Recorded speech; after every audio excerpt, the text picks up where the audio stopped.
আজকে একটা নতুন কোম্পানিতে চলে এলাম। কোম্পানি হচ্ছে ড্রিম ক্রুজার, যার সম্পূর্ণ মানে প্রথম থেকে একদম রয়ে আছেন আমাদের খুব কাছের মানুষ। এনাকে সবাই চেনে, বাপ্পাদার সঙ্গে আমার আজকের নয় বহুত দিন মানে আমার থেকেও বাপ্পাদা অনেক সিনিয়র। তো গাড়ি চালানোর ওনাকে কিছু বলারও কিছু নেই, উনি সব জানেন। এনারও ক্যাপ্টেনরা আছেন, দাদারা আছেন, এনারাও সব জানেন। তবু কিছু নতুন গাড়ি এসছেন, নতুন গাড়ির সম্বন্ধে কিছু জানতে চাই ভাই। কিছু একটা আইডিয়া এই গাড়ির সম্বন্ধে একটুখানি নলেজ দিয়ে রাখলে তাদের দাদারা একটু সুবিধা হয়, রাস্তাঘাটে সুবিধা হয়। সবচেয়ে বড় কথা যে টিঙ্কু আজকে আমি গাড়িটা নিয়ে এসেছি, সবাই হয়তো দেখেছো আমার ফেসবুক পেজে নতুন কোম্পানি লঞ্চ করছে ড্রিম ক্রুজার। প্রথমত দরকার হচ্ছে টেকনিক্যাল পয়েন্ট খুব স্ট্রং। কেন টেকনিক্যাল পয়েন্ট স্ট্রং না হলে আমরা প্যাসেঞ্জারের কাছ থেকে ভালো রিভিউ নিতে পারবো। হয়তো আমি ভালো সিট দিতে পারি, ভালো ভিডিও দিতে পারি, কিন্তু মেকানিক্যাল ফল্ট বিশাল ইম্পর্টেন্ট। মেকানিক্যাল দিক থেকে সবসময় নিজেকে সেফলি রাখতে হবে সবসময়, তাহলে প্যাসেঞ্জার রিভিউটা পাওয়া যাবে। তা আজকে টিঙ্কুকে ডাকা হয়েছে এই জন্য আজকে আমরা গাড়িটা দুদিন ব্যাঙ্গালোর থেকে ট্রাভেল করে নিয়ে এসেছি। অল জেনারেল চেক করবে, প্লাস আমারও অনেক কিছু জানার আছে ভাইয়ের কাছ থেকে। হয়তো ভাইয়ের থেকে সিনিয়র হতে পারি, কিন্তু জানার শেষ নেই। ভাই গাড়িটা নতুন গাড়ি নিউ মডেল ভার্সনটা এই প্রথম ভার্সন একদম SLX ফার্স্ট ড্রিম ক্রুজারের কাছে আমাদের কলকাতাতে ফার্স্ট লঞ্চ ড্রিম ক্রুজার এই বেঙ্গলের ফার্স্ট। তো ভাইয়ের কাছ থেকে এইখানে কিছু জিনিস চেঞ্জ হয়েছে, যেগুলো জানার ইচ্ছা ভাইয়ের কাছ থেকে।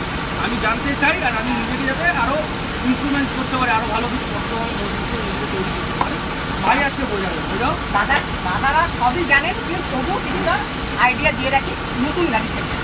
তো আগেও বলেছিলাম যে এসির ক্ষেত্রে একটা অল্টারনেটর এক্সট্রা দেওয়া হয়েছে।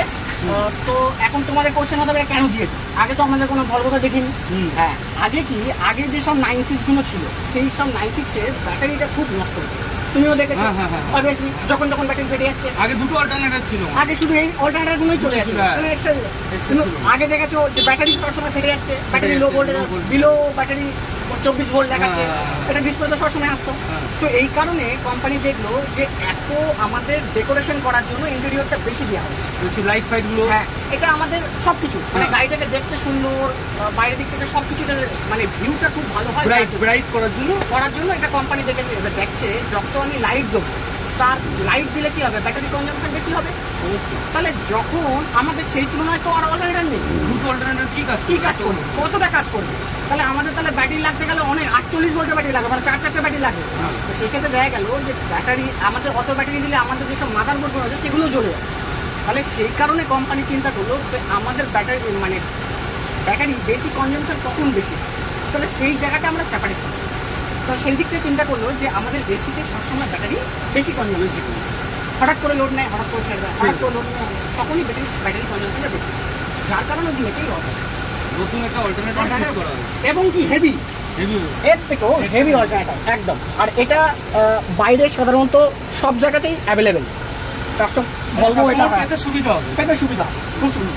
তো এই বেলটা টাইট করা বা ঢিলা করার জন্য এখানে একটা অ্যাডজাস্টেবল দিয়েছে, ঠিক আছে, অ্যাডজাস্টেবল নাট দিয়েছে। এই এটা ঢিলা করলে, প্রথমে এই নাটটা ঢিলা করলে, তারপরে এটাকে আস্তে আস্তে এটাকে ঢিলা করে দিলে, এবারে এটা যদি টাইট করো তাহলে ফ্যান বেল্টটা টাইট হবে, এই ফ্যান বেল্ট, এসি বেল্ট। আর এই ফ্যান বেল্টটা এটা তোমার যা আছে সেটাকে এটা তোমার। আর এখানে যে একটা রিং দেওয়া থাকে দাদা, এটাকে অ্যাডজাস্ট করার জন্য সকারটাকে উঠিয়ে এটাকে ঠেলবে আর ওদিকে টাইট করবে।